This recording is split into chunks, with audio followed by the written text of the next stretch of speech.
Nerd alert. Nerd alert.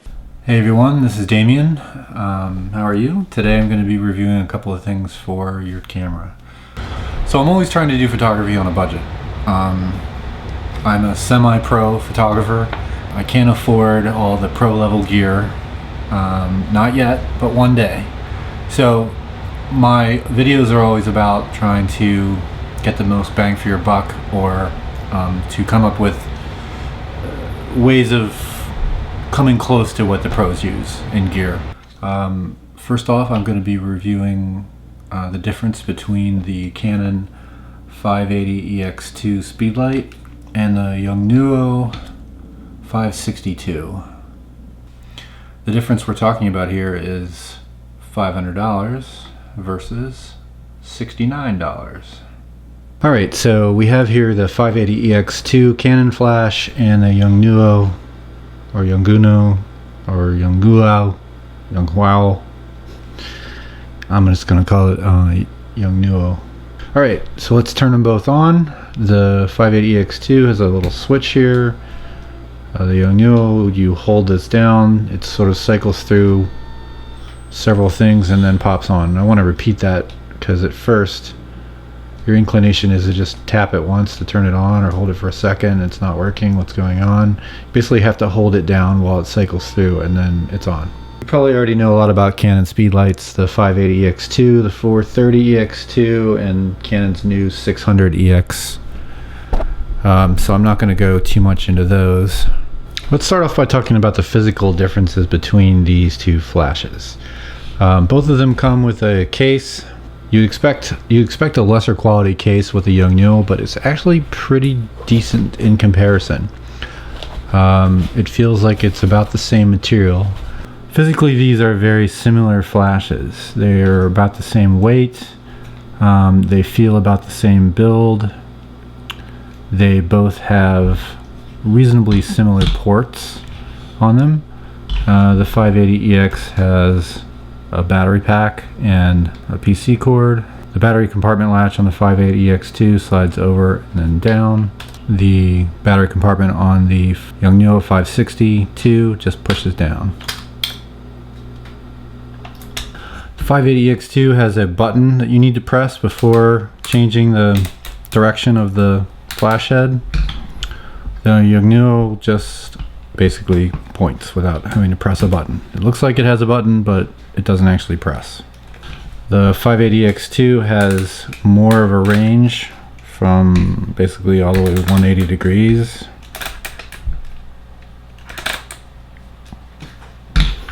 And the 560 goes 180 in one direction and only 90 in the other direction. Also, the 560 can point down slightly. However, when you're looking at both flashes, they achieve about the same angle. It's actually kind of nice not to have to keep pressing the button on the Yongnuo. The Canon 560 has the weather sealed lock, which is really nice and easy to use. The Yongnuo 560 has a plastic screw-on lock, which is, for me, not easy to use and a little difficult to release and tighten. So definitely the 580 EX2 wins in that one. Alright, now that we've covered the physical differences and similarities of this flash, let's talk about the menus. I'm going to turn on the Yongnuo. The Yongnuo motor is a little bit louder, but that's not bad. You can tell pretty much right away that you have to look at these screens straight on, both of them. As soon as you start to get an angle going, you can't really read the information on them. The Yongnuo has 4 modes. It's got manual mode, slave 1, slave 2, and multi. Obviously, the Yongnuo 560 does not have ETTL, but for $69 you really obviously am forgoing that over a $575 flash last I looked. So ETTL is nice, but you know, when it's on camera, you're right there to adjust it anyway. Basically, for those who don't know, ETTL is the ability of the camera to control the output of the flash.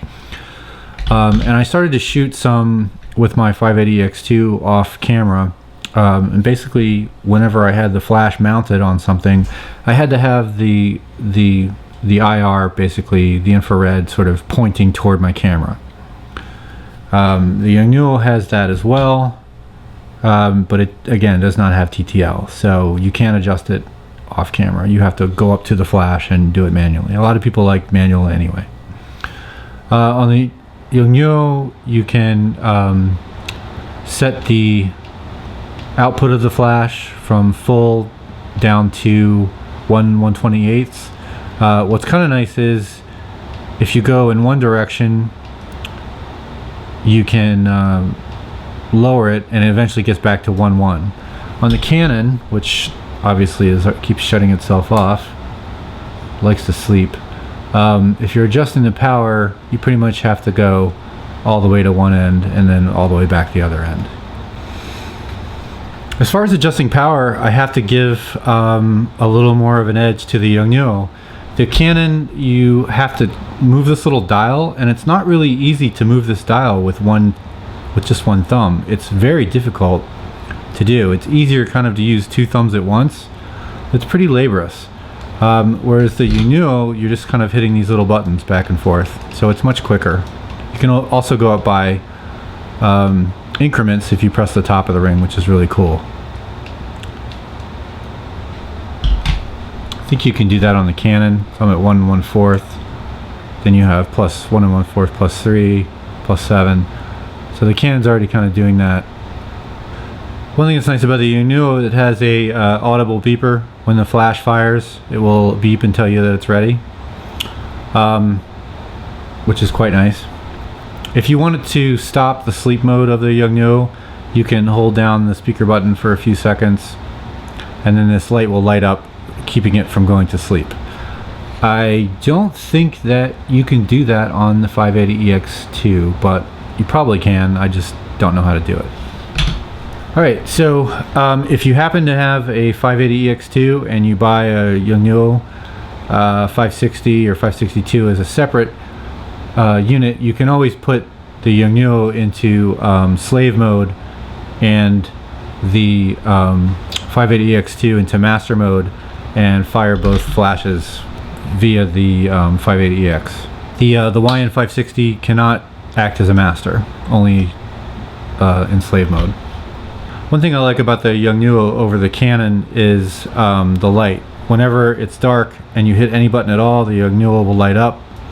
The Canon, you have to tap the little light. Both flashes come with a bounce card and diffuser,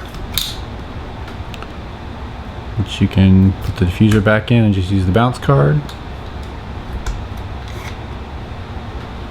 The heads of both these flashes are basically the same, so any Stofin diffuser that you have that will fit the 580EX2 will also fit on the 560 Let's do a comparison between the refresh speeds of these two flashes. One thing I did notice that when you've got your Canon in master mode, it does refresh a lot slower for some reason. I'm not sure why. Look at the speed of refresh for a half speed on master. And we'll take it out of master and show you refresh speed on half, just manual. It's a lot quicker. It's weird because the flash has to send out data to the other flashes in master mode, but I can't understand why the flash would take longer to refresh in that mode. This is probably why using radio triggers like the Cactus V5 is a lot better than setting the Canon to master and having several slaves. Alright, let's do a little refresh test between the two flashes. We've got it on 1:1 mode.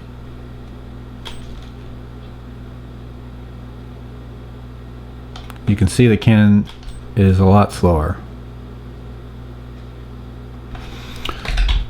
Now let's try it in half mode. Do you notice how quick I can change it on the Yongnuo versus the Canon?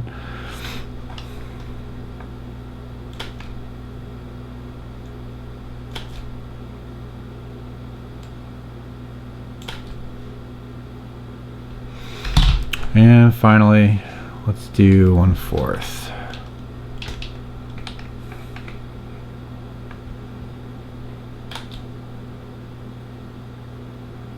Pretty much instant on both of those.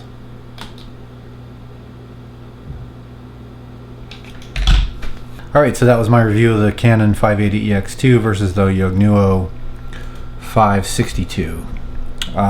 For 69 bucks, this is one heck of a bargain.